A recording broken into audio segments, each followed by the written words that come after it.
porque salí muy temprano de mi casa para tomar el avión a las 4 de la mañana y tuve tanta mala suerte que quise comprarme una pastilla para el malestar de altura, una farmacia abierta, y cuando vuelvo al carro no arranca, se baja la batería, tuve que esperar una grúa, el avión me dejó. Entonces dije, bueno, si Dios y los sapos quieren que esté acá, estaré. Así que una vez que dejé el carro, me fui a Hierbateros y tomé un auto, tuve que pagar doble para que cine rápido y poder salir. Y en el trayecto un camión derramó aceite y se puso una gran congestión.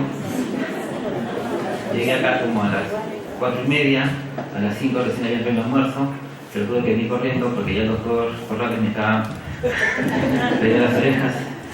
Y agarro mi lapicero y se rocea toda la tinta, y por eso mis manchas negras, para que no piensen que tengo una enfermedad incurable. Pero bueno, todo eso vale la pena si es que te reúnes con amigos, como son el doctor Martín Hurtado, el doctor Ricardo Corrales, Dante. Y como dice la propaganda de Mastercard, eso no tiene precio, ¿no? Estar acá hoy con ustedes. Entonces, así que cansado pero contento. La última vez que vine acá les dije que tenía una maldición gitana. Y se continúa, que generalmente me toca exponer último, por uno u otro motivo. Y siempre me hace recordar una anécdota, ¿no? En la que el expositor le tocaba último y le decía al presidente de la mesa: señor presidente, ¿cuánto tiempo dispongo? Y el presidente le dijo: usted puede hablar todo lo que quiera, pero en 5 minutos todos nos vamos. Entonces, como no me quiero quedar solo, ¿no? Voy a tener que comprimir y abreviar la exposición. ¿Okay? Bueno, quiero hablar de la tutela cautelar, pero de un punto de vista crítico. Estaba en un evento en Colombia con Jordi Nieva, y Jordi Nieva es crítico, es ácido, y se mandó pues con su rollo diciendo que este sistema de tutela cautelar se basa en el libro Introducción al Sistema de las Audiencias Cautelares de Calamandré, pero que en realidad no fue el mejor libro de Calamandré. Es más, parece que cuando lo escribió se había tomado sus tragos y pues había escrito otras cosas. Eso lo dijo Jordi, ¿no? Y entonces destrozó la teoría de la tutela cautelar. Él pensó que yo iba a defenderla, pero no. Dije: ¿sabes qué? Suscribo el 80% de lo que tú dices.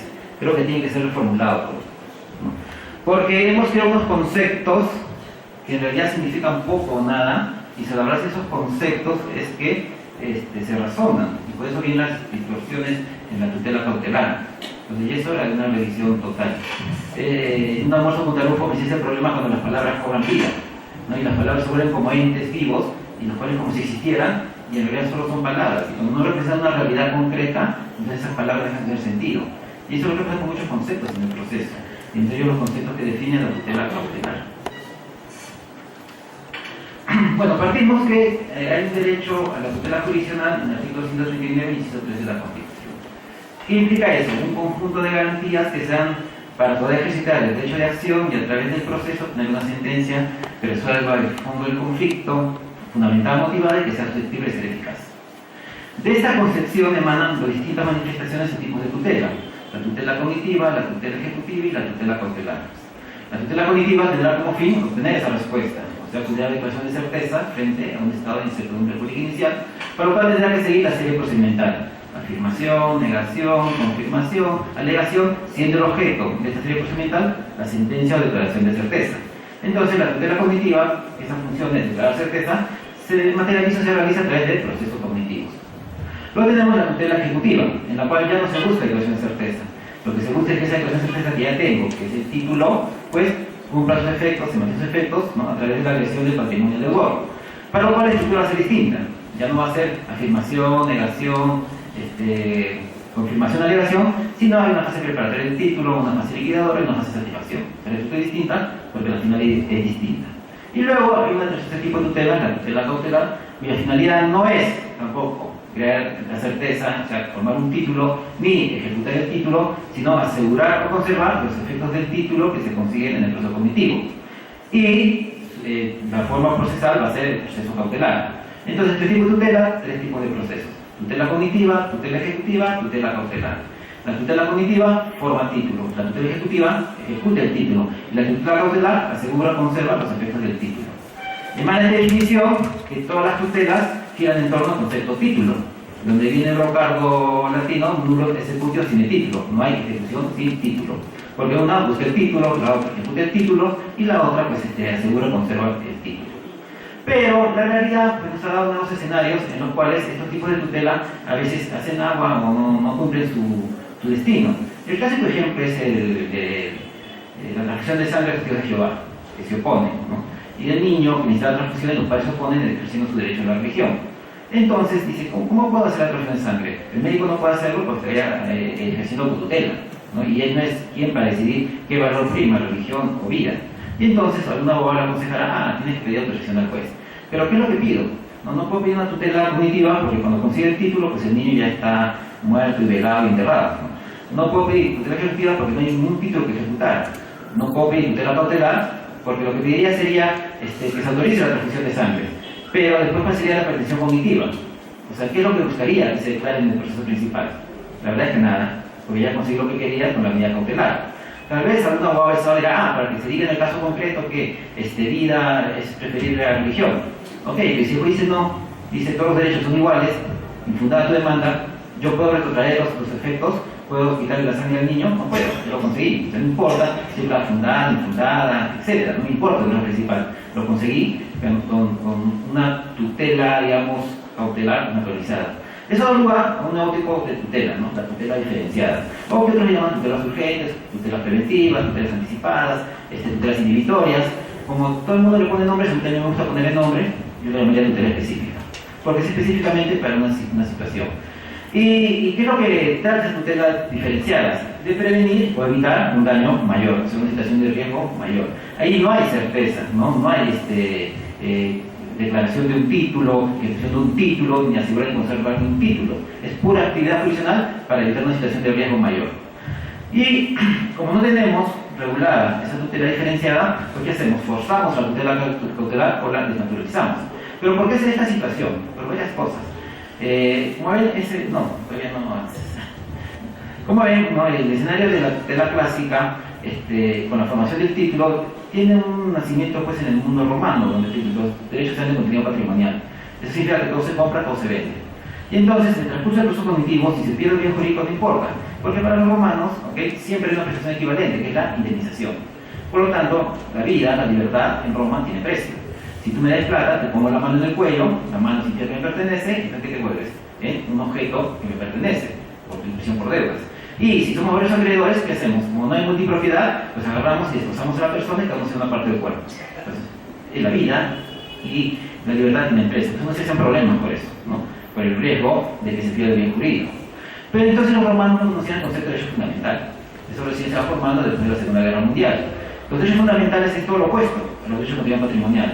Los derechos patrimoniales pues, son tangibles, cuantificables, intercambiables, enajenables. Mientras que los derechos fundamentales no son tangibles, no son enajenables, no son intercambiables, no son fungibles, ¿no? Todo lo contrario. Entonces, justamente frente a este nuevo tipo de derechos es que surge este nuevo tipo de tutela. Porque el derecho fundamental no basta que sea declarado, sino que tiene que tener una protección especial. Si no es una protección especial, de nada sirve que tu constitución diga tienen derecho a. Ese concepto lo crearon los alemanes, porque para los franceses decía basta la declaración del derecho.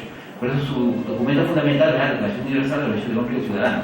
Los alemanes decían que no basta la sola declaración, sino que había un sistema de tutela que debía proteger esos derechos. Como en ese tiempo el Código Civil era la suerte de constitución, entonces el Código Civil protegía esos derechos.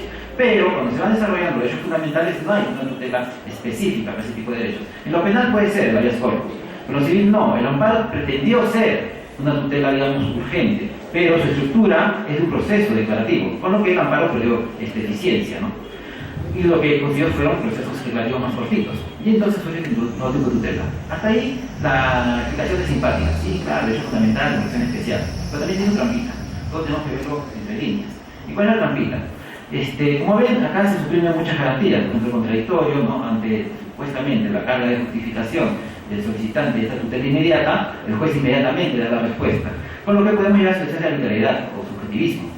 En Argentina, que son muy fanáticos de estas tutelas anticipadas, que están legisladas, por ejemplo, nos dio el caso de que había se estaba incrementando el oficio de paseaperros, ¿no? La gente que pasea perros. Y entonces, cuando caminaban por Buenos Aires, pues la gente colisionaba con los perritos. Y tú tienes que ceder el paso a los perritos. Entonces, si los perritos van por la acera, tienes que bajar la calzada, pasan los perritos y regresas a la acera. Con lo que alguien viene y dice, se perro restringiendo tu libertad de tránsito. y presenta una tutela urgente para que se suspende eso. Y el juez que ordena de que a partir de ahora solo se pasen 2 perros por mano. ¿Está bien eso o está mal? Está mal. ¿Por qué? Porque la actividad de pasar perros es una actividad de servicio a la vía pública, por lo tanto su regulación a quién corresponde, a la autoridad local, o sea, las municipalidades, como se llaman. Y cuando el juez hace eso, ¿qué está haciendo? ¿Qué se está convirtiendo? En legislador. Es el tema de tutelas anticipadas. O, por ejemplo, había el caso de que se incrementó el contagio por VIH, y entonces el gobierno dio la autorización para que los establecimientos de salud públicos se diera gratuitamente esta medicina, las medicinas, ¿no? Porque es un conjunto de medicinas que toman. Y entonces se llenaron los establecimientos de salud público con muchas colas, y no colaron los ancianos al final. Alguien bien intencionado pidió que le den atención preferente al anciano, y el juez se conmueve de urgente y le da atención preferente. ¿Está bien? ¿Está mal? Puede ser, pero ¿cuál es el problema? ¿Por qué el juez no dio atención preferente a los niños? ¿Por qué el juez no dio atención preferente a los enfermos terminales y a los demás? ¿Por qué no dio atención preferente a los enfermos recién contagiados? Todavía ellos lo pueden utilizar mejor. ¿Por qué? ¿No? Entonces ahí tenemos que hay una preferencia que le impone a todos los demás. Y entonces al juez no lo hemos elegido para eso. Para eso hemos elegido a los congresistas. Ellos dicen lo que es bueno o malo para la sociedad. Equivocados o no, pero para eso los elegimos. Y eso es lo que determinan bajo las normas generales abstractas. Pero al juez no lo hemos elegido para eso. El juez está para resolver conflictos. Entonces, cuando el juez hace ese tipo de proposiciones, se está convirtiendo otra vez en legislador. Entonces, es el peligro de esas tutelas. Pero más que ese peligro, es que a través de estas tutelas urgentes, más bien como ahora todo derecho tiene contenido fundamental, díganme un solo derecho que no sea con contenido fundamental. Solo uno. O sea, no me van a responder porque no hay. Ese se llama el fenómeno globo de gas. Cada vez son más y más y más y más. Michelle Bailey y Lomizal decía, hay un derecho fundamental a tomar el sol de ellas y ellos en las playas de California, porque ahora todo es fundamental. Y como todo es fundamental, puedes migrar en sistemas tutelas clásicas que pensiones que son netamente patrimoniales a protección urgente. ¿Y qué está pasando ahora? Por ejemplo, expropiaciones que no fueron pagadas, ¿no? En lugar de ver en un uso civil, se van al amparo, o sea, no es complicación, está creando contenido fundamental de su propiedad. Por ejemplo, ¿qué ven ahí? No los casos. El caso del niño que se refiere sangre, o sea, es bien conmovedor, ¿no? Pero no es la mayoría de los casos. En estos casos donde hay más patrimonio, los que consiguen estas tutelas urgentes. Entonces, ahí hay un peligro, ¿no? Que este sistema tiende a absorber al sistema anterior, porque todos van a buscar, porque un producto bueno, barato, incentiva lo consumo más rápido. Y entonces, deja de lado. Y por eso todos buscan los medidas cautelares y no les importa el caso principal. Que demore años, no importa. Porque ya tengo lo que quiero, con la tutela cautelar se enfoca, porque en realidad son tutelas urgentes, y esa es la distorsión que se va produciendo. Y finalmente, su presupuesto teórico de que esto es para los derechos fundamentales, porque los derechos fundamentales no son tangibles, enajenables, intercambiables, también es medio falso, ¿no? ¿Por qué? Porque vemos día a día que más bien estamos regresando al mundo de la patrimonio. ¿Cómo es? Y todo se está volviendo patrimonial. Por ejemplo, ¿no? Cuando ustedes ven este programa, El Valor de Verdad, un señor sentado en un sillón rojo y ganaba plata por cada cosa más escabrosa contra su vida, ¿qué está vendiendo en realidad? Su intimidad. O cuando varios chicos se encierran en una casa y ponen miles de cámaras para ver lo que hacen o no hacen a cambio de un premio y eso se difunde públicamente, ¿qué vende? Intimidad. O un concurso en el cual Laura Bozzo le dijo a un participante, le doy $100 y le dame las axilas a un tipo que no había hecho ejercicios, y el señor acepta y le dame, ¿qué está vendiendo? Dignidad, que supuestamente es la base de los derechos fundamentales. Y entonces, cuando pasó este tema de valorar la verdad, y una señorita, para ganar más el premio, admitió de que era una chica que trabajaba en un cabaret, llegó a su casa y no la mató, un caso similar ya pasó en Colombia. Que una señora, en este tipo de formato de programas, admite que había sido infiel con el esposo, llega a la casa y el esposo la mata. Y entonces los filósofos y sociólogos colombianos dicen, ¿hasta dónde vamos a decidir con esta mentira de que los derechos fundamentales no son patrimoniales? Y ahora todo se compra, todo se ve. Entonces, todos esos puntos tenemos que tener claro, ¿no? Antes de decir, qué bonito, cambiemos, aceptemos, antes de aceptar fórmulas extranjeras, solo porque suenan bien, porque tenemos que ver todo el fenómeno. ¿Okay? Y finalmente, el tema que funcione. Entonces, en el tema de la tutela cautelar, para poder revisar sus presupuestos básicos, tenemos que hacer ciertos tipos de preguntas base. Primero, ¿cuándo es óptimo una medida cautelar? Luego, ¿cómo se resuelve el conflicto entre la utilidad versus la eficiencia? Que en realidad es el conflicto de tutela cautelar. ¿Cuándo es útil y cuándo es eficiente? ¿Qué orientación debe tener contra cautela? ¿Si es de prevención o es de indemnización? ¿Cómo debe ser la regulación? ¿Específica o general? ¿Son números clausos o números abiertos? ¿Qué criterio es más adecuado? ¿La proporcionalidad o la necesidad? ¿Podemos seguir? Es lo mismo decir tutela cautelar que proceso cautelar. Existe una acción cautelar igual a la acción declarativa. Existe un proceso cautelar. ¿Cuál es la diferencia de la tutela cautelar con la tutela cognitiva sumaria? ¿Cuál es la diferencia de la tutela cautelar con la tutela diferenciada? Son estas preguntas que nacen desde la praxis que se da diariamente y que más o menos se vienen buscando respuestas. Y finalmente, pues tenemos este tema de la constitución del derecho. Y siendo la tutela cautelar parte de la tutela jurisdiccional, entonces también se constitucionaliza, lo cual llevaría a estas siguientes preguntas, ¿no? ¿Hay un derecho a la tutela cautelar o es parte del derecho a la tutela jurisdiccional?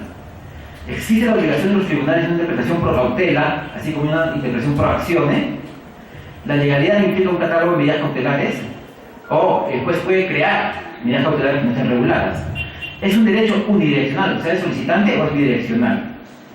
¿Qué implicaría la adecuación, necesidad del test de proporcionalidad en una teoría cautelar? Bueno, esos son los efectos, ¿no?, de la concepción del derecho a la tutela jurisdiccional, que por ende tiene efectos en la tutela cautelar.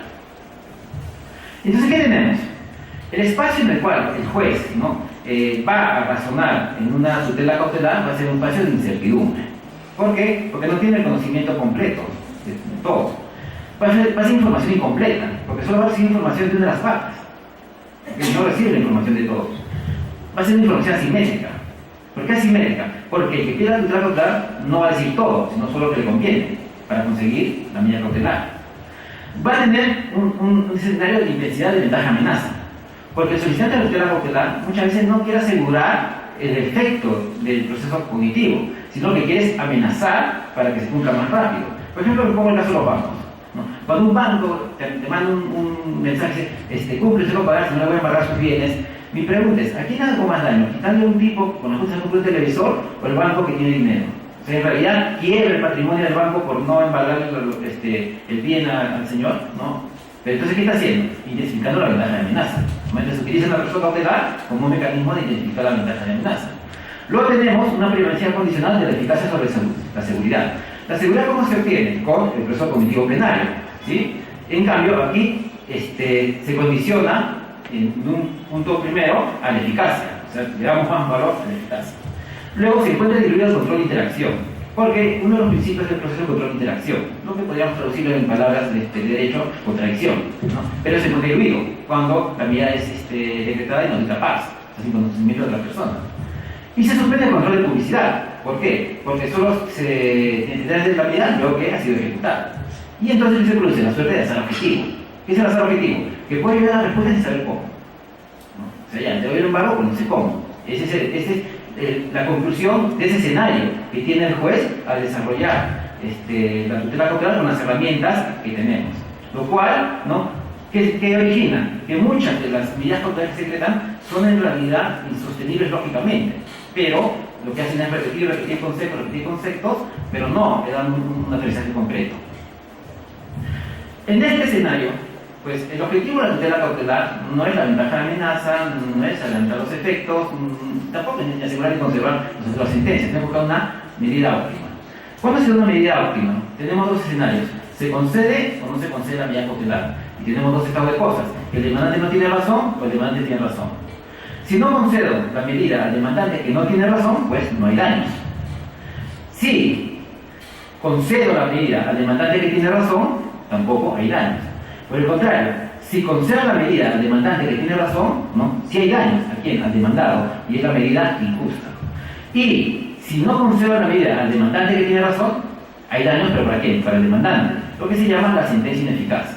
Entonces, ¿qué es lo que tenemos que buscar acá? La medida óptima. ¿Cuál es la situación óptima? La cuarta, ¿no? Conceder la medida al demandante que tenga razón.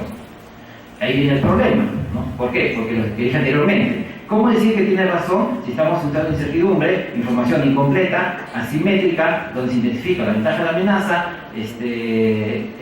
donde está diluido el control de publicidad y suspendido el control de interacción, la privacidad condicional de la eficacia sobre la seguridad? Entonces es difícil llegar a ese punto de medida óptima. Y ahí surge, pues, la hipótesis de la teoría cautelar, porque toda teoría se basa en una hipótesis, en una pregunta que hay que responder. ¿Cuál es la hipótesis de la teoría cautelar? La hipótesis ¿es posible adelantar los efectos de la sentencia en algún momento del proceso declarativo sin que este aún haya concluido? O sea, yo puedo adelantar los efectos de una sentencia, ¿no?, sin que aún haya sentencia.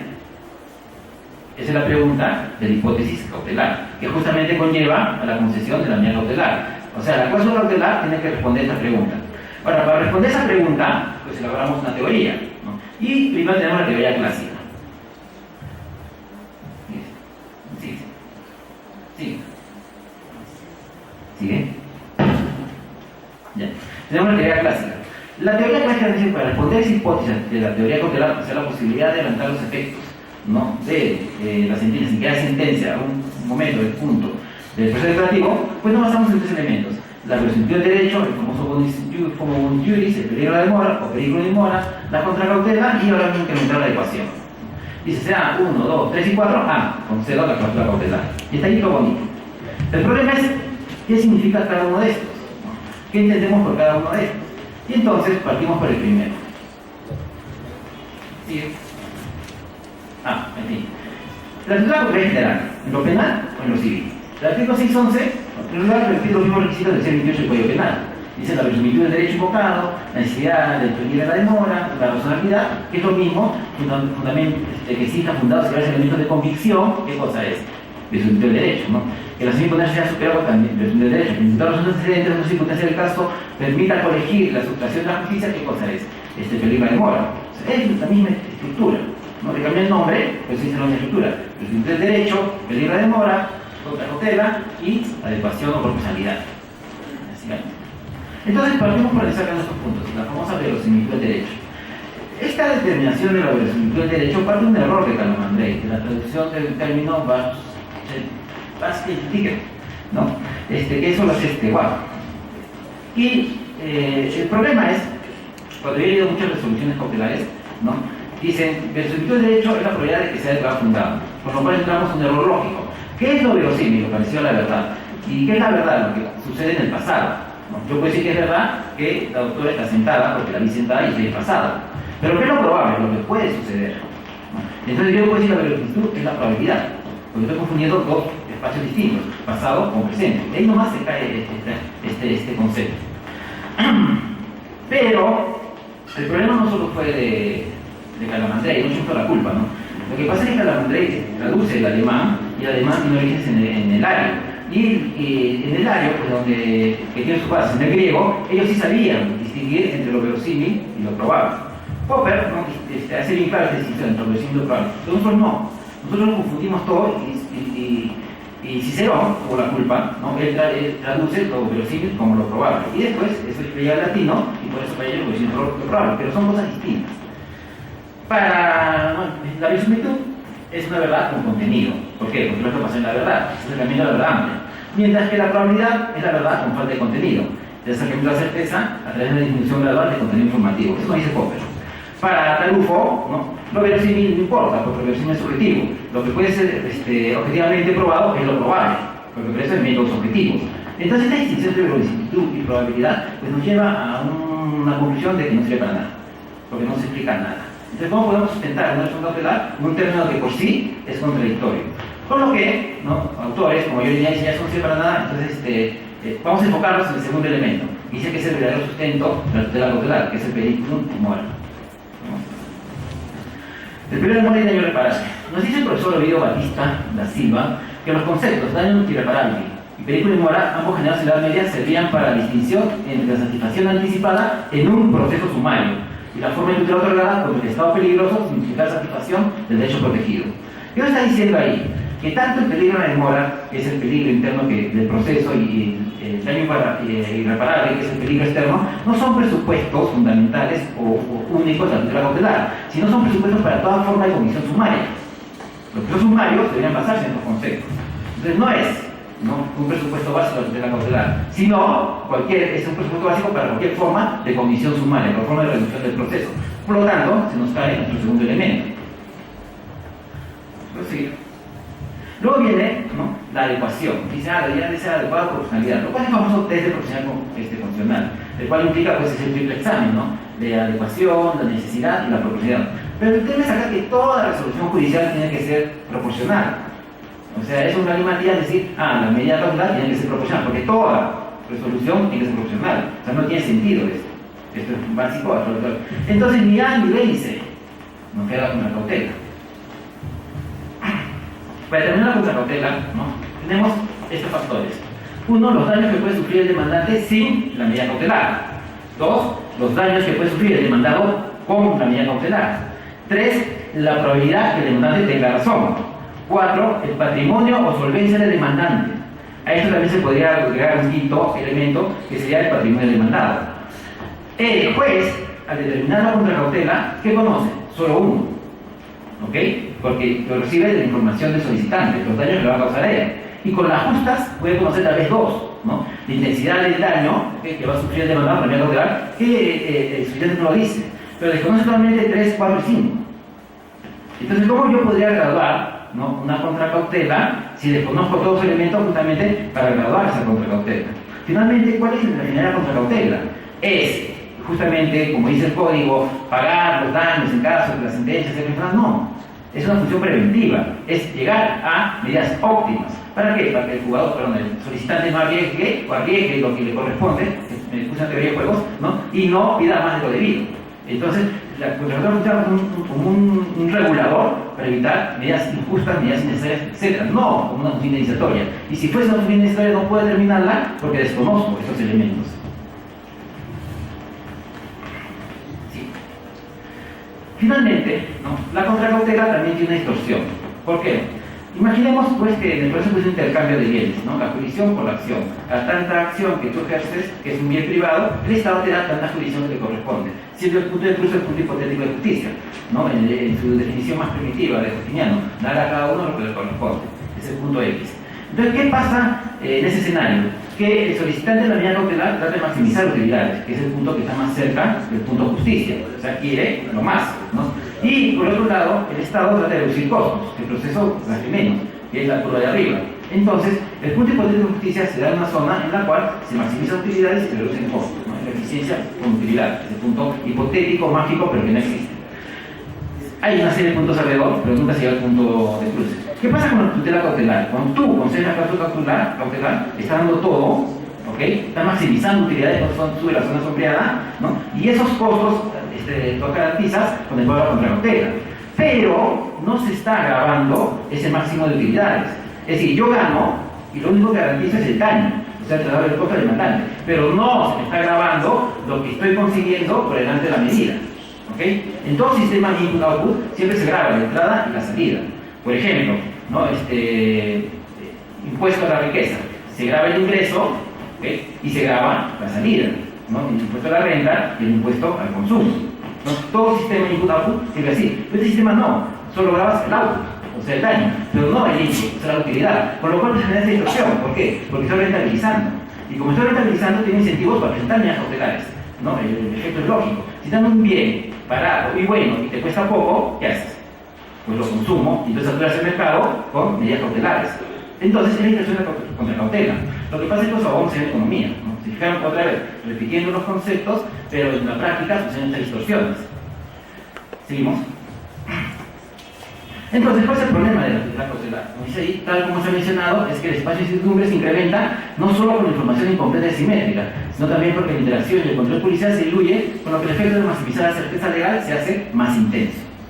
El concepto de maximizar certeza legal se entiende como un punto tal en el proceso declarativo que sin llegar a la optimización total, o sea, hacia el final, verdad o certeza, puede convencer al administrador racional, que es el juez, que se encuentra en la decisión óptima, o sea, puede entrar en vías. Ese es el problema de la tutela cautelar.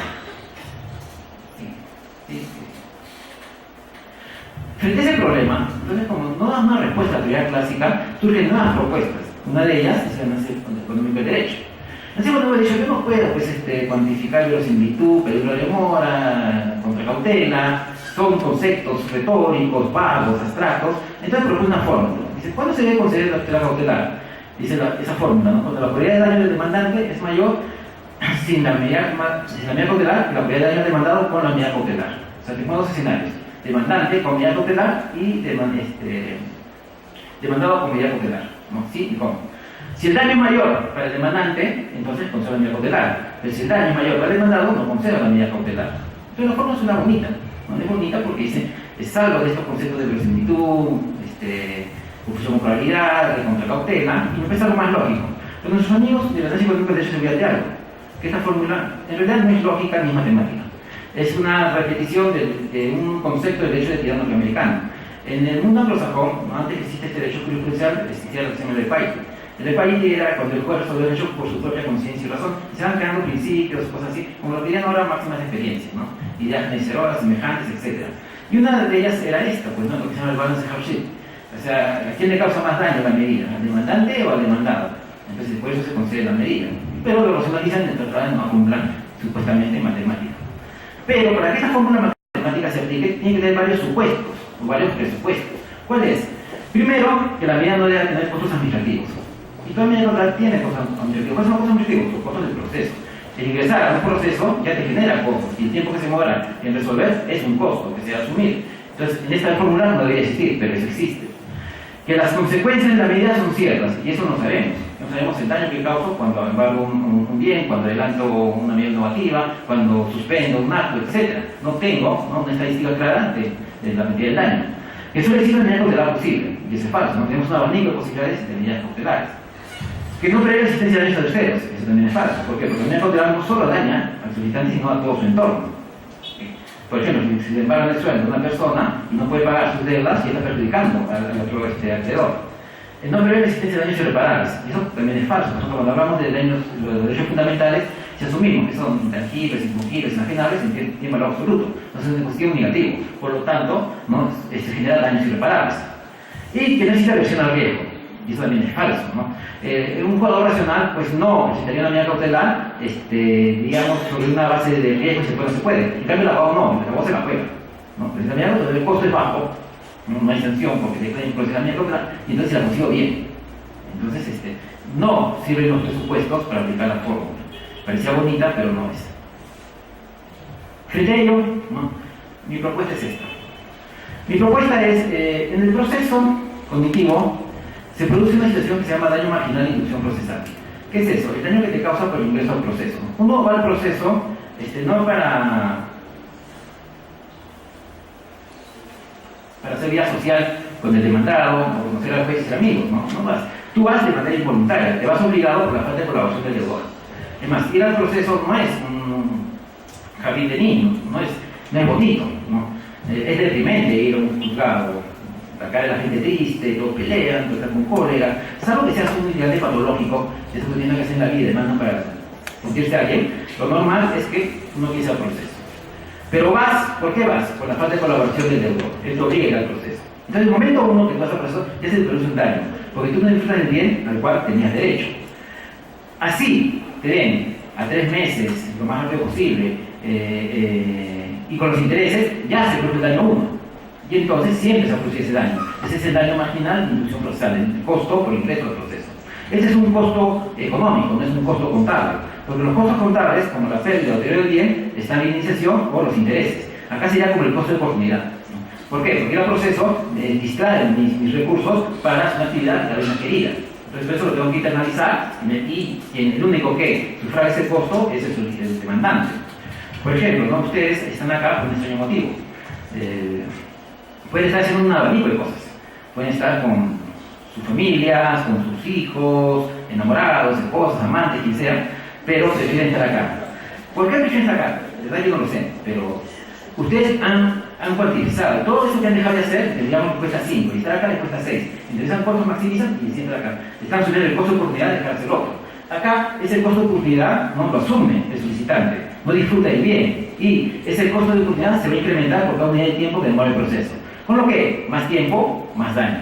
Más daño que asume quién? El demandante. Entonces surge el problema, el tiempo en el proceso. El tiempo es enemigo del proceso. ¿Cómo reducimos el tiempo en el proceso? Primero vienen las soluciones técnicas. ¿Y cuáles son las soluciones técnicas? Si quiero reducir el tiempo en el proceso, ¿qué es lo que hago? Reduzco el proceso. Y eso es lo que siempre hacen los legisladores. Cada vez procesos más cortitos. En lo civil, en lo penal, en familia, en arbitraje, cada vez hacemos procesos más cortitos. Pero tú no puedes cumplir el proceso tanto porque llega un punto en el cual yo puedo lesionar otro tipo de garantías, sobre todo la contradicción del derecho de defensa. El proceso es como un acordeón que tú lo comprimes para que suene, pero llega un punto en que ya la primera ya no suena. Igual, tú no puedes llegar a comprimir tanto el proceso. Todos quieren una justicia rápida, inmediata, pero no se puede, porque hay otro tipo de garantías que van a entrar en equilibrio.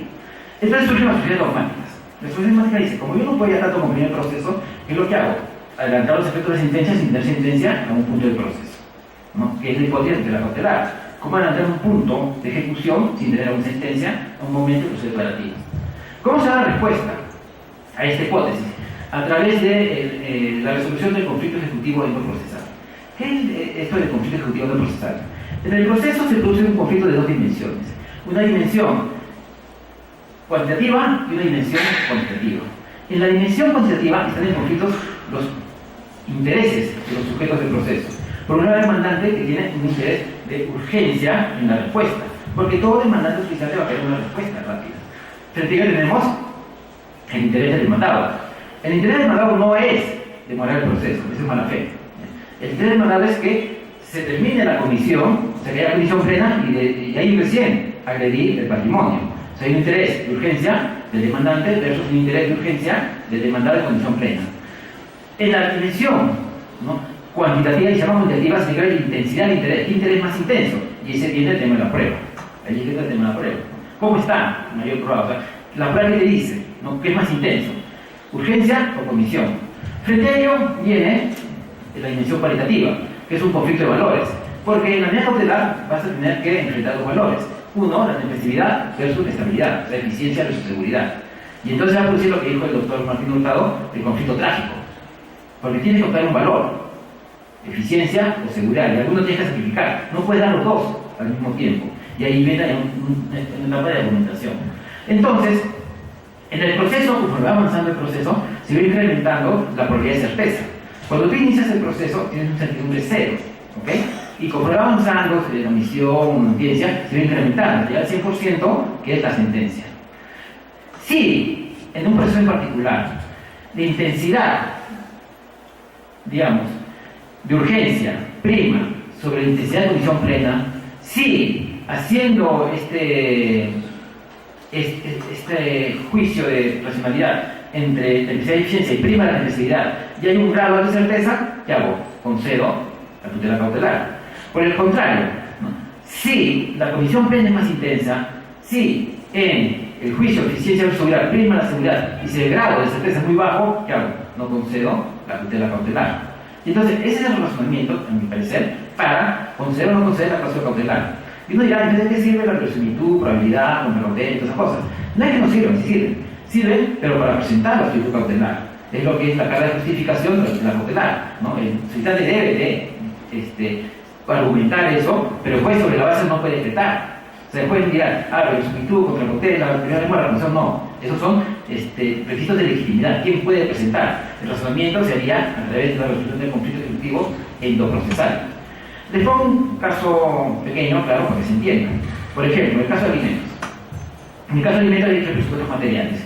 Necesidad que nos pide, capacidad económica que nos otorga y vínculo familiar. Verifican los tres y se da el de alimentos. Pero es un proceso declarativo, chiquito pero declarativo. Entonces yo necesito adelantar los efectos. Necesito la asignación anticipada. Vamos a ver el caso. Por ejemplo, mi amigo Dante, ¿no? Digamos que mi amigo Dante es casado. Él es gerente de un banco, gana $10,000.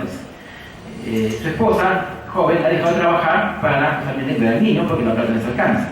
Un buen día se pelean, ¿no?, y él se va a su casa. Ella presenta demanda de alimentos, ¿no?, y la cautelar. Veamos. ¿Qué interés es más intenso? ¿El interés de urgencia de la señora que frente al hijo o el interés de condición plena del demandante? ¿Qué va a primar más ahí? Y otra vez estamos fijando. ¿Hay esa necesidad? Sí, ¿no? ¿Por qué? Se presume porque es menor de edad. ¿Hay capacidad económica del grado? Sí, porque está solución jurada de $10,000. ¿Vínculo familiar? Sí, la partida de nacimiento. La prueba que te he hecho. ¿Qué interés más prevalece? Interés de urgencia sobre interés de condición plena. Vamos al conflicto de valores. Eficiencia versus seguridad. ¿A quién afecta más? ¿A quién le causa mayor daño? ¿Sacrificando su derecho a una condición plena o sacrificando el derecho de eficiencia? Al derecho de eficiencia, ¿por qué? Pone en riesgo la subsistencia del menor. El grado de certeza en el momento de presentar la demanda es alto o bajo. Bastante alto. Entonces, si el interés de urgencia no favorece al demandante, si en el juicio estabilidad versus, de urgencia versus eficiencia, prima de urgencia y el grado de certeza alto, concedo la cláusula cautelar. ¿He hablado de verosimilitud? No. ¿He hablado de primera demora? No. ¿He hablado de contracautelas? No. ¿Okay? ¿Para qué servía eso? Para presentar la medida cautelar. Cambiamos el escenario. Otra vez Dante, ¿okay?, gerente de un banco, y una chica pasa y se hace un buen partido. Él es un buen padre para mi hijo y está embarazada y lo demanda por alimentos. ¿Okay? Demandarlo puede demandarlo. Pero en ese caso, ¿no? ¿Qué va a primar? ¿El interés de urgencia o el interés de condición plena?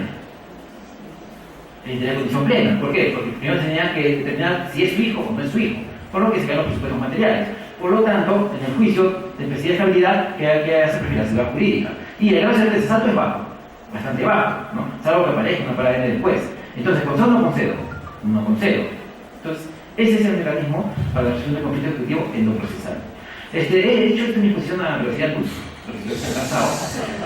pero lo que quería presentar era nuevas propuestas. Yo creo que estos espacios, escenarios, no son para hablar lo mismo, sino para presentar nuevas cosas, para el debate, para no ver que el derecho no va cambiando. Calamandrei, cuando escribe su libro, pues obvio que él no tenía internet, no había transhumancia, para venir de Italia a Sudamérica hubiese demorado 6 meses en barco, era un mundo distinto. Estamos en un mundo en el cual pues la vida ha cambiado, por lo tanto las respuestas van cambiando. Recuerden que la ciencia no crece o no se desarrolla por las mejores respuestas, sino por las mejores preguntas. Y es así que tenemos que preguntarnos, porque finalmente el derecho sirve para la vida o no sirve para nada. Muchas gracias.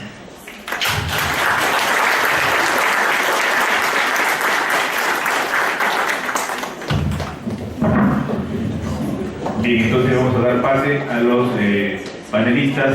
La doctora Rosana Raimundo tiene la palabra para hacer su participación.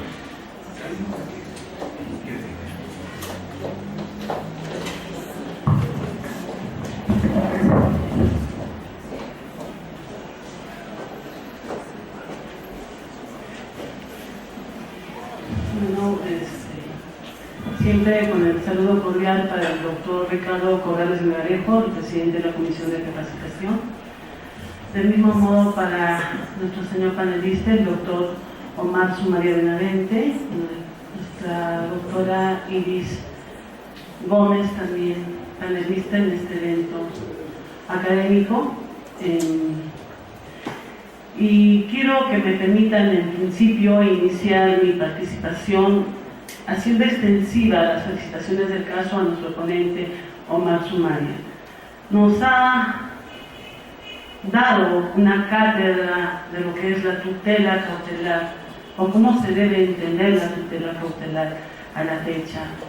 Nos ha brindado conceptos, un marco teórico que nos va a permitir a nosotros, los jueces y los abogados, iniciar una reflexión profunda de lo que es ahora una medida cautelar. Es totalmente necesario para ver si en verdad es necesario virar, hacer un cambio respecto al entendimiento y el tratamiento que nosotros los jueces tenemos al emitir nuestras decisiones cautelares, que por cierto es lo que tenemos en el día a día.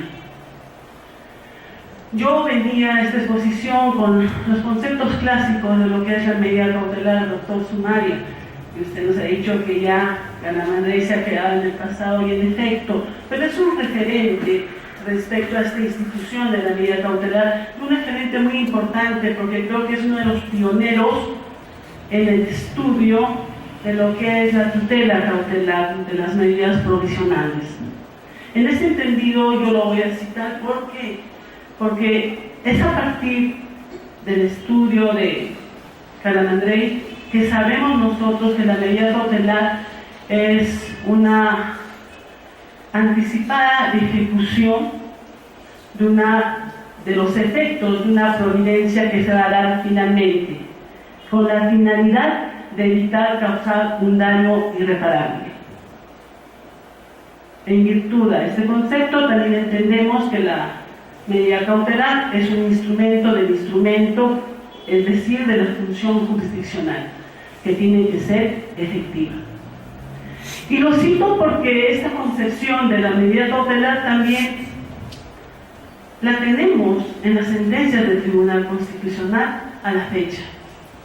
El Tribunal Constitucional se ha pronunciado respecto a la medida cautelar, ha hecho un análisis exhaustivo del mismo a propósito de una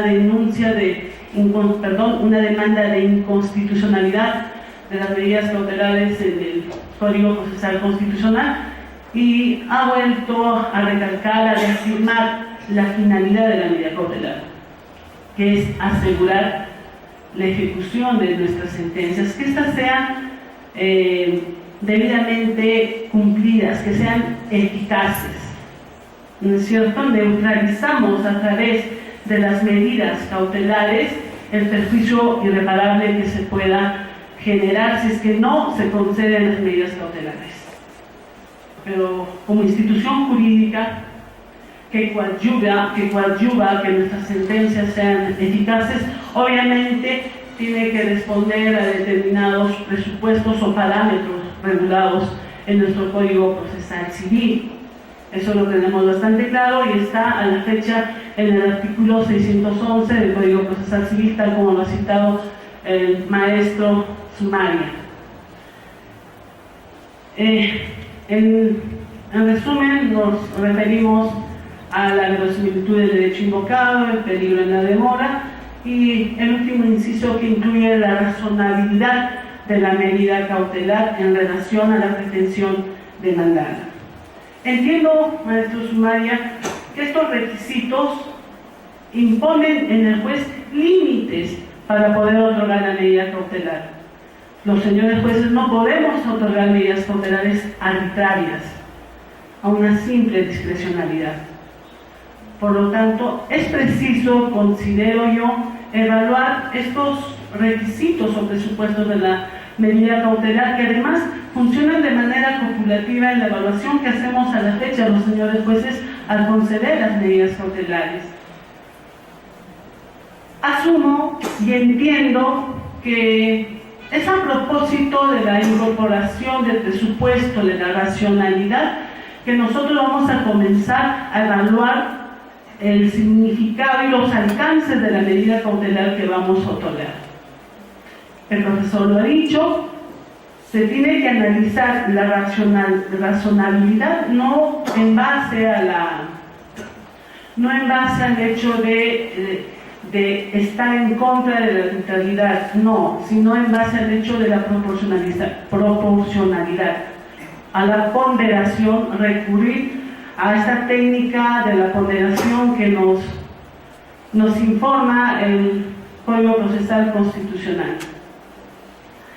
Entonces, yo seguía la exposición del profesor Sumaria y nos indica que a la fecha ya no debe considerarse o no debe manejarse estos presupuestos o requisitos de la medida cautelar como lo estamos haciendo a la fecha, porque sostiene que estos presupuestos son los que debe cumplir la parte solicitante. Entonces yo me pregunto, si son los presupuestos que debe cumplir la parte solicitante, ¿en qué momento lo evalúa el juez? Estos presupuestos tienen que ser evaluados por el juez. Y si yo he entendido mal, doctor, corríjame usted, pero también entiendo que en su propuesta que usted tiene para el nuevo análisis de la medida cautelar, para poder conceder esta atendiendo a la ponderación de los intereses de las partes,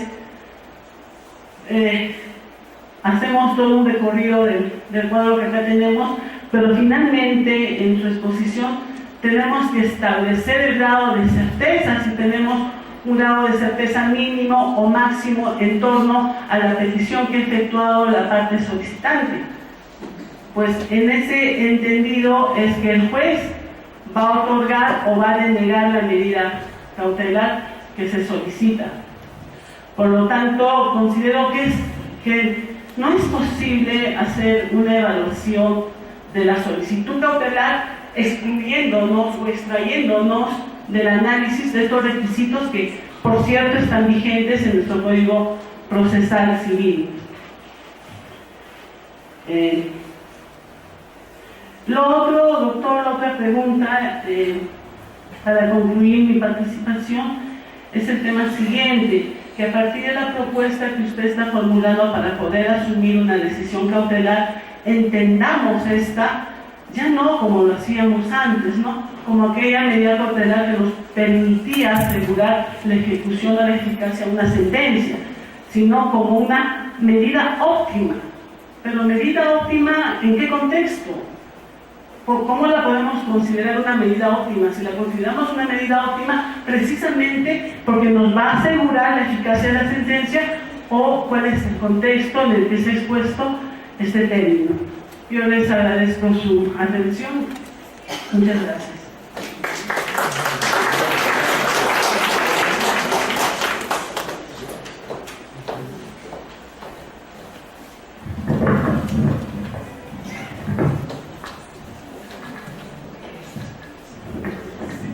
Gracias por sus observaciones. En principio, yo no tengo nada contra Calamandrei, pero es cierto pues que ya el tipo está enterrado y no existe, o sea, ya se por otro tiempo, y todas las ciencias van cambiando. Pero es cierto que parte de ciertas bases, ¿no? Es como la física, por ejemplo. En la física antes se estudiaba la física newtoniana, pero se estudia la física cuántica. Sin embargo, la física de Newton sirve para las bases, para hacer ya el espacio. Ya no habla de tiempo estable, ¿no? Sino de la realidad del tiempo. Entonces, la física cuántica cambia totalmente el modelo. Igual pasa con el derecho. O sea, todo va cambiando. No es posible que otras ciencias cambien más rápido. En la biología, antes se hablaba de la célula, ya no hablan de las células, hablan del ADN, ¿no? Los sistemas funcionales. Y el derecho es anquilosado, pues, ¿no? Para construir la vida, lomos, cambiemos. Pero tengo una nombre en la manera. Aquí había puesto. El tema de la proporcionalidad. Eso tiene una trampita, ¿no? El confidencialismo, ahí sí soy crítico, me parece que es una ideología, más que una disciplina científica. Y su triunfo se debe en una percepción del derecho que divide entre reglas y principios, en el cual las reglas tienen que se basan en principios y los principios priman sobre las reglas. Si la regla no tiene un principio variador, pues la regla no es efectiva. Y cuando hay conflicto de principios, pues viene la ponderación. Pero este tema de la ponderación, como dice Guastini, esconde en realidad un subjetivismo, porque, por ejemplo, García Amado nos señala que los seres humanos tenemos dos escalas de valores, una estable y otra móvil. Entonces, si yo enfrento un valor estable, un valor móvil, ¿quién va a ganar? El estable. O sea, yo sé quién va a ganar. Y le doy un concepto de racionalidad, la ponderación, pero solo para justificar una decisión que ya tengo. Entonces, es un método justificacionista. Nadie puede justificar Popper. García más un ejemplo. Y si hay un partido de fútbol, la cancha es igual para todos, la luz es igual para todos, 11 contra 11, pero juega el Real Madrid contra los hijos de Jovic. ¿Quién va a ganar? Igual pasa cuando enfrento un valor estable con un valor móvil. Sé quién va a ganar. Entonces la ponderación no puedo justificar mi decisión. Esa es la trampa de la ponderación, ¿no? Por ello que yo podría hablar más horas de esto. Entonces yo propongo un estándar distinto para el tema de la evaluación del conflicto trágico, no la ponderación, sino lo que se llama el test de refutabilidad. Ese también lo desarrolla Popper, el test de refutabilidad. En la medida que no podemos llegar a las cosas verdaderas, pero ¿cuándo no es verdadero? Para que haya algo verdadero y no haya algo menos verdadero. O sea, tienen que enfrentar hipótesis y teorías, si tu teoría vence a las demás, no, que con los mismos hechos pueden explicar el mismo resultado, entonces pues, es más verdadero. Lo que se llama que es la verdad exacta. Entonces, el test de refutabilidad, que para mí reemplaza el test de proporcionalidad. El tema de fundamentación, porque usted dijo, no, tenemos que fundamentar nuestros artículos, pero a su vez tenemos que motivar. El otro día estuve en un evento y me puse a pensar así, y he llegado a una hipótesis que voy a desarrollar, que fundamentación y motivación se contradicen. ¿Por qué es fundamental? Aplicar una norma no vigente. ¿Y qué es motivar? Explicar la lógica por qué llegas a esa consecuencia. Y la fundamentación nace del Estado de Derecho, basado en la ley, donde al juez se le obligaba a aplicar una norma. Pero él dice, no, el juez crea derecho, el juez interpreta, el juez argumenta. Entonces, si la norma no te satisface, si la norma para ti debió haber sido derogada o cambiada, entonces, ¿cómo te pueden explicar? Dice, explica lo que no puedes explicar. Entonces, creo que son garantías que se contradicen. Es juntar un ser del pasado con un ser del presente y hacerlos vivir juntos. No, lo que pasa es que muchos lo hemos repetido, yo lo he repetido en clases, pero si te pones a pensar, surgían en momentos distintos, tiempos distintos, finales distintas y funciones después distintas, con lo cual tiene una contradicción. Motivar, fundamental y motivar, más bien se contradice. Es un tema de que voy a desarrollar más a futuro. Luego, yo lo que veo en las medidas cautelares que son muy retóricas. Entonces, ¿cómo sustentan? Hay representación de derecho porque según dice la mandé la definición, no. Y hay pluralidad con la plata. Pero ¿cómo ya haces el caso concreto? Podría desarrollar este punto, pero cuando yo analizo el tema de la intensidad de intereses, ¿no? Lo que hago es un análisis estadístico, o sea, un análisis de por qué la situación de riesgo es grave, leve, muy grave y me hace una sanción grave, muy grave, muy grave. Hay N métodos de análisis, pero nunca he visto un juez que utilice un método de análisis de riesgo. O sea, ¿cuánta es más riesgosa que esta? Lo cual te daría pues, una base más objetiva para determinar los efectos de ejecución, ¿no? Y lo que hacemos es, y los abogados también pecamos de eso, cuando empezamos una memoria recitamos todos los conceptos doctrinarios, pero tampoco hacemos un análisis de riesgo. Por eso, el tema de la consejería cautelar es dar una base objetiva, como me dijo usted, para sacar cualquier arbitrariedad, cualquier subjetivismo. Y entonces, muchas veces puede ser de hecho no de esas herramientas objetivas, porque son más interpretaciones subjetivas. Entonces, tenemos que saber entrar a otras disciplinas, ¿no? Es un derecho más multidisciplinario, más transdisciplinario. Es una propuesta, puede estar de acuerdo o no puede estar de acuerdo, ¿no? Es una manera distinta de ver las cosas. Decía Paul Clement en un libro, una conversación, porque él era judío católico, una frase que siempre me gusta, ¿no? Decía, las estructuras de mis ideas permanecían en pie, y nunca había pasado es que yo había salido de ahí. Entonces igual pasa con el derecho, yo mantengo toda la estructura, pero la miro con otros ojos, ¿no? Quiero ver, como decían los Thundercats, no sea evidente. Es mi trabajo académico.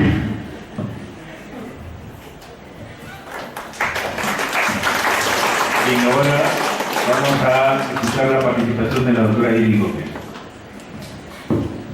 Muy buenas noches a todos.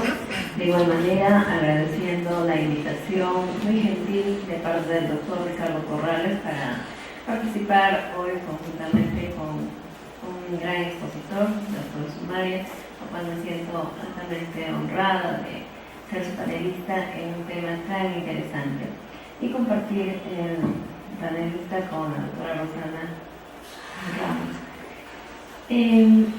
En realidad es muy interesante la posición que usted ha explicado en esta noche con respecto a los presupuestos de la tutela cautelar y muy innovadores, como le comentaba al término de su exposición, respecto a esta nueva estructura para analizar el momento en que el juez debe determinar si otorga o no la medida cautelar. Y considero de que en alguna manera no se aleja mucho de los presupuestos clásicos, ¿no? Ya que si bien es cierto, esta estructura, y usted lo ha indicado, tiene una dimensión cuantitativa, una dimensión cualitativa, pero estamos haciendo un análisis ponderando, por ejemplo, en la dimensión cuantitativa, si es la urgencia o la condición plena para poder otorgar esta medida cautelar, y no nos alejamos mucho de la verosimilitud del derecho, ¿no? O sea, de alguna manera tengo que verificar mínimamente si en realidad para que predomine la urgencia o la condición plena, qué tanta condición está causando la solicitud cautelar, salvo que usted me corrija, ¿no? Que he entendido mal su exposición. Y igual en la dimensión cuantitativa, sobre la existencia y la seguridad, estoy de alguna manera también analizando lo que es el peligro en la demora. Entonces, pero es muy interesante su posición, porque ya no solamente nos vamos a poner en un solo plano, sino que estamos ponderando ya dos extremos de la solicitud, ¿no? de la solicitud cautelar. Y es muy innovador esta estructura para analizar nuevamente la tutela cautelar o la solicitud cautelar presentada ante el juez.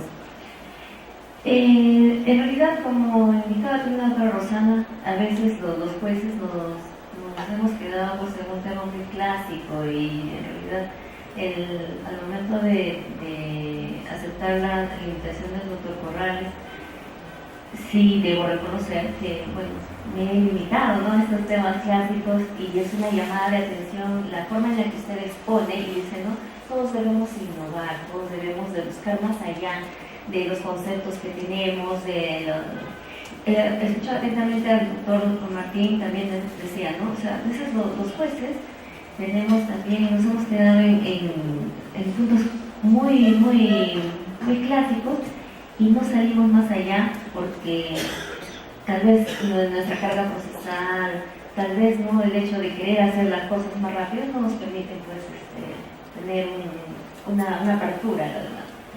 Pero también debemos ser conscientes de que toda esta ponderación que se aplica a los diversos temas deviene también de la constitucionalización de nuestros derechos, ¿no? Últimamente ya no se hace una interpretación únicamente de las normas, sino cómo la Constitución interpreta estas normas, y en esa interpretación es que utilizamos la ponderación y también justificamos nuestras decisiones.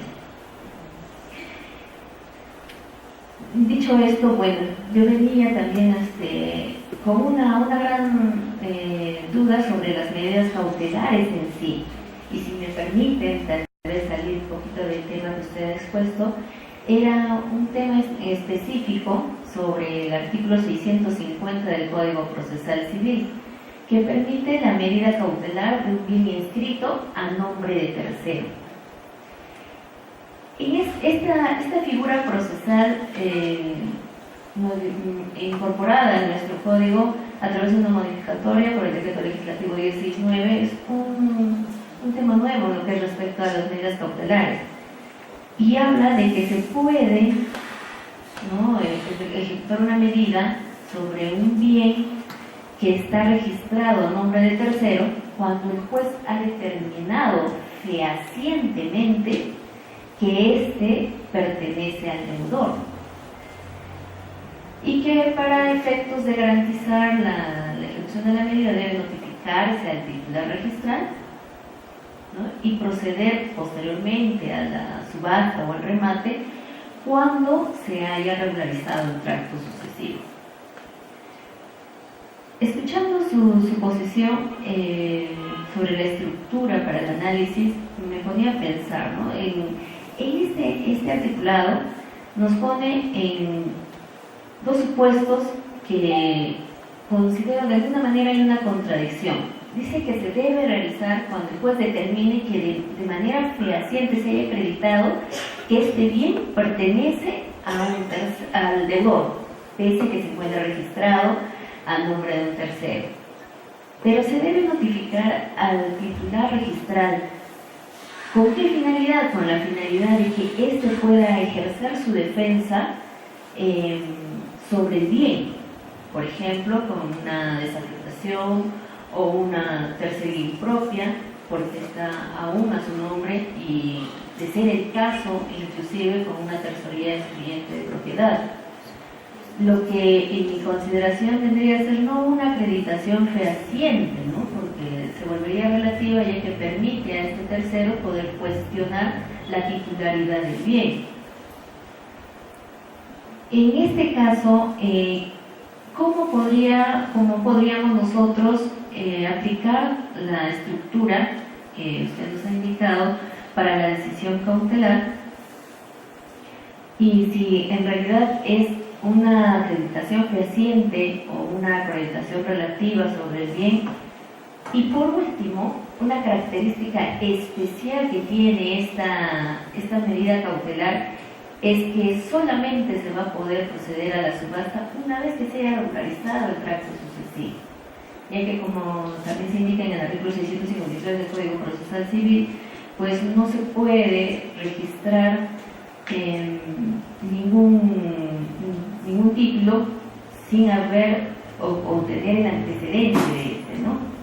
Entonces, en un caso especial que esté una persona distinta al deudor como titular registral, podría realizarse este tracto sucesivo por el juez de ejecución en atención al principio de celeridad procesal, o se debe recurrir a una vía distinta a este proceso. Gracias. La última pregunta. Sí. La última parte, como indicaba, el tracto sucesivo debe regularizarse para proceder al remate, ¿no es cierto?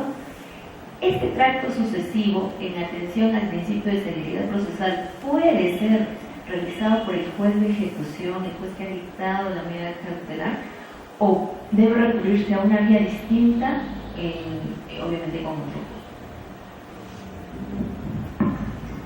Ya. En principio, sobre la pregunta que me he hecho de esta medida cautelar, yo creo que esta norma tiene que ver con la consideración del derecho a la cautelar, ¿no? Y entonces, cuando hice esa pregunta, dije, bueno, la medida cautelar es un número clausus, es un número abierto. Pues puede crear medidas cautelares o no puede crear medidas cautelares, ¿no? Entonces, es una pregunta justamente de la constitución del derecho, en la cual salimos de la forma, porque el antiformalismo es uno de los supuestos de proacciones. Entonces, si hay proacciones, hay un procautelar, ¿no? Y si hay un procautelar, hay un antiformalismo a favor de la cautela, por la cual yo puedo crear medidas cautelares, entonces el título 50 es una dirección de eso, ¿no? Medidas cautelares a favor de un procautela, ¿okay? Que se sale del catálogo clásico, como dije, ese tipo de medidas que aplica terceros. Es un efecto de la consideración del derecho a la tutela cautelar, viendo como derecho autónomo distinto al derecho de acción, o como derecho autónomo distinto al derecho a tutela jurisdiccional, o como parte del derecho a tutela jurisdiccional. Eso es lo que cree el mutualismo. ¿Está bien en ese escenario? Sí, porque es el escenario que se puede desarrollar. Ahora, el problema es el problema técnico, ¿no? Y lo que te dijo eso de fehacientemente se acredite. Y fehacientemente pues, es una palabra que no me gusta, porque no te dice nada, ¿no? Yo le decía que el juez en la concesión de la cláusula cautelar lo que tiene que hacer es maximizar certeza. ¿Qué es maximizar certeza? O sea, reducir todos esos escenarios de incertidumbre que tienen. Ese escenario producido por información asimétrica, desproporcionada, por una sola parte, con una disolución donde se posterga el control de interacción, el control de publicidad, etc. Entonces, todo eso juez tiene más bien que reducir para llegar a maximizar la certeza que tiene en ese momento y poder sustentar porque conserva la medida cautelar. Porque tenemos dos tipos de juicios, los juicios a priori y los juicios analíticos. Entonces, los juicios a priori se dan en un análisis sintético, mientras que los juicios analíticos van en todo el proceso. Entonces, ¿cómo el juez podría dar un juicio, digamos, analítico con un proceso sintético? Es difícil, ¿no? Entonces, y ahí me refiero otra vez a Popper, ¿no? Justamente es el que dice, ¿cómo maximizo certeza? ¿Cómo es que reduzco la probabilidad de error? Poniendo las hipótesis alternativas, que justamente son las que proporcionan las partes. Y si la teoría pues, que estoy postulando cumple con estos, con darle más certeza, yo puedo conceder. Si no cumple y las otras teorías son de igual, digamos, un rango, no puedo adelantar los efectos de ejecución. Entonces, puede ser materia de refutabilidad, materia de proporcionalidad, lo que me daría sustento a que en estos juicios sintéticos pueda dar una respuesta analítica. Para el razonamiento, ¿no? Pero lo sustentas. Lo cual los presupuestos prácticos no te dan herramientas, entonces hay que salir un poco de... Lo que yo quería agregar es hay una fascinación por las tutelas urgentes. El concepto de urgencia no es un concepto antiguo, es un concepto moderno, que se creó a finales del siglo XIX sobre la base de la medicina. Ante nuevas enfermedades, los protocolos clásicos de la medicina no funcionaban, entonces se dieron protocolos de urgencia. Y eso se extendió a todas las disciplinas. Y lo urgente se volvió imperfecto. Y ahora todo el mundo quiere urgente. Y el derecho es lo mismo. Hay una, ahorita, digamos, fascinación por los procesos urgentes. En lo civil, en lo penal, en lo laboral, etc. El proceso de fragancia es un proceso urgente. Las prisiones preventivas son procesos urgentes. Y ahí viene el error, y esto quiere tocarlo. Tratar las prisiones preventivas como medidas cautelares. Porque no son medidas cautelares, son procesos urgentes. Y la sustentación de un proceso urgente es distinta a la sustentación de una medida cautelar. En los procesos urgentes, supuestamente, lo que se debe dar es la evaluación del principio de precaución. Es decir, si no pasa esto, no puede pasar esto. Es el principio de precaución que nació en el tema del medio ambiente, para evitar la contaminación. Prefiero, ¿no?, que no se cometa el acto a que se cometa un daño irreparable. Pero ese principio de precaución, como lo señaló el doctor Martín Hurtado, es una mala deducción. ¿Por qué es una mala deducción? Porque era una inversión en la carga de la prueba. O sea, el otro tendría que demostrar el futuro, que va a pasar esto, lo cual es imposible. Y entonces, ¿no?, se va cambiando de este principio de precaución a un principio de prevención a un principio de precaución, en el que no hay esta deducción, digamos así, tan fuerte, ¿no?, que es el tema de las presiones preventivas, sino es la probabilidad, demostrar la probabilidad de que ese evento posterior va a ocurrir. Y en la presión preventiva no se ve eso, no se dice peligro de fuga. ¿Cómo podemos? ¿Por qué? Porque el hijo se fue de viaje, o sea, eso necesariamente va a dar esa conclusión. Ese es el problema de la lógica deductiva, ¿no? Que son hipótesis conjeturales basadas en probabilidades. Si no tengo un método que demuestre las probabilidades de manera objetiva, entonces es una deducción vulgar. Y la deducción vulgar es como todos razonamos. Entonces estamos pasando del razonamiento vulgar, ¿no?, a juicios que damos caracteres analíticos, pero que no son analíticos. A eso va este nuevo tipo de razonamientos, ¿no? Salir un poco lo clásico, buscar nuevos escenarios, y lo importante y otra vez es que el derecho funcione y que tenga legitimidad social. Porque cuando las personas entienden por qué se ha sentenciado, por qué se está metiendo en la cárcel, ¿no?, la sociedad se va contra el Poder Judicial. Y entonces, finalmente, el Poder Judicial es el soporte democrático del Estado. Si ustedes ven y analizan los estatutos provisionales, los golpes de Estado, todos empiezan con lo mismo. Por el Poder Judicial, lo primero que se interviene en el Poder Judicial. Entonces, ¿cómo podemos legitimar a las resoluciones judiciales? Con métodos racionales que tengan, ¿no?, lo que se llama la hipótesis discursiva, que convenza al auditorio, y entonces la gente dice, bueno, sí, la fue sentenciada porque lo está demostrando. Y entonces se legitima el Poder Judicial, se legitima el Estado y podemos convivir en sociedad. Muchas gracias.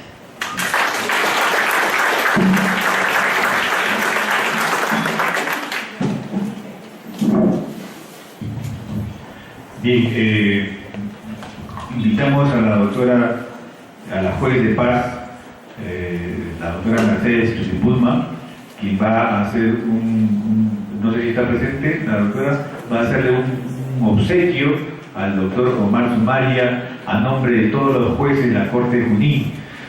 Adelante, doctora.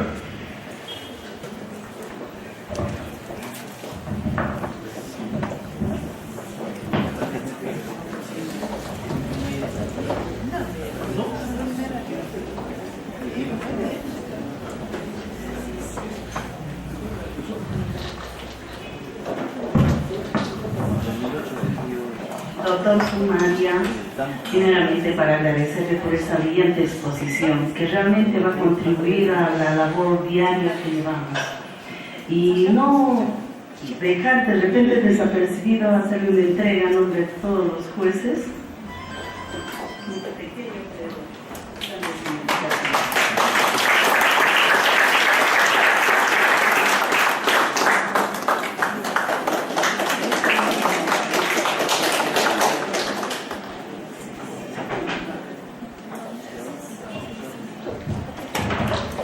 Muchísimas gracias a todos y cada uno de ustedes por habernos acompañado. Los invitamos cordialmente el día de mañana, 18 de mayo, a las 5 de la tarde, el taller de teoría inmunatoria con el doctor Juan Monroy Gálvez. Quedan cordialmente invitados. Un fuerte voto de aplausos a todos y a ustedes. A nombre de la Comisión de Capacitación de esta Corte Superior de Justicia, mil gracias por su participación. Mañana los esperamos 5 en punto de la tarde. Gracias por su compañía.